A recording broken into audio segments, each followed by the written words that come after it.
The only thing that really matters is the flow of money. And we like to show that in our own charts that we look at. And I'm going to show you a chart that I think is of great value. We're going to look at a weekly chart in the S&P 500. And see what chart I have up here. Well, that's not it. That's the bond. So we're going to go to SPY. And what I want you to see is the weekly chart. Let me get over to weekly. And you can see that right there. And this is an extremely interesting chart when you look at it. This is the spiders, SPY. That's the S&P 500 ETF. On a cycle chart. Now, cycles are the rhythms or the heartbeat of the market. And what I'm looking in here is going back into 2017, late 2017 there, and to show you these rhythms in the market. Now, cycle analysis is measured from low to low. Every cycle is measured from low to low, and there's an average distance. And in this case, there's a dominant cycle that we see right here, and then a minor cycle made up of two pieces right in here. 1, 2. The second piece in here, almost not obvious at all because there was no downticks whatsoever. And immense strength in this move right over here. And this is our momentum indicator, and you could see as it just continues to trek upward. But that's not the point I really want to make here. What I want to make is flow of money and how there is an ebb and flow in the market that is very consistent. And I've been talking about the market peaking sometime in late January to early February, and then a decline into March. And I want to show you the detail of where that really comes from. So what I have in here, you'll notice these blue numbers. Those are the number of weeks of advance off of the cycle bottom. So in other words, this cycle, this dominant cycle moving up, moved up 17 weeks, as you can see right there, and then corrected down over here into this cycle bottom. We call it nested, with two cycles making that bottom in there.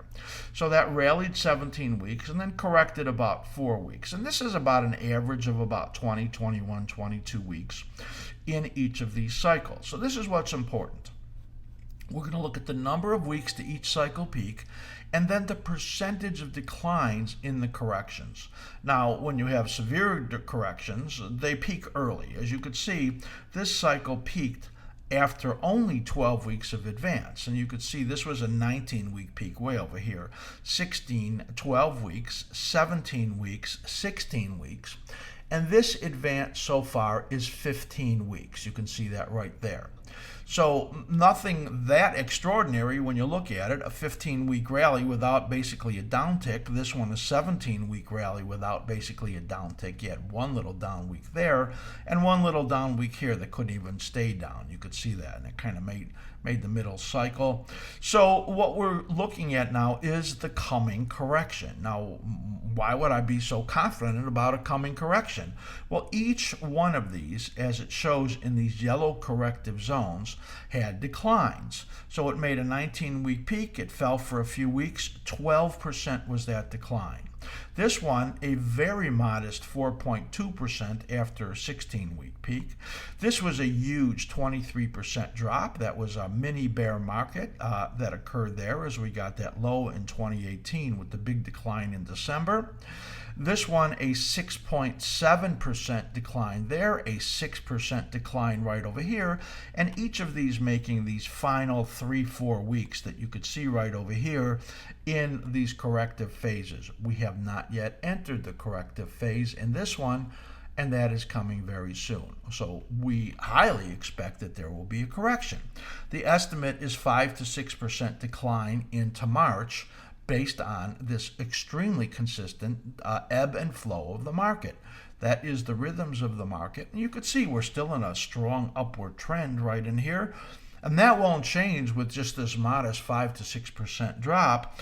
We're really targeting somewhere around 1313 there in the SPY. That would, be somewhat over a 5% decline.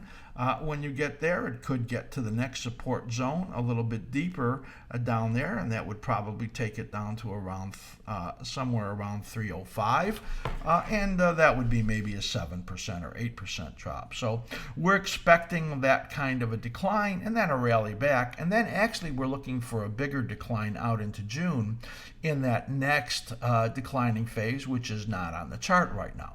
But right now we're focused right here, and that ebb and flow in the market suggests that somewhere right in here in the next 1 or 2 weeks there's going to be a peak, and that it will decline here into March.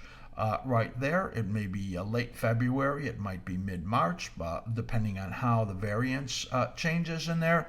And you can see this was a 16-week high and an 18-week low, so it doesn't have to be quite as long within that normal variance.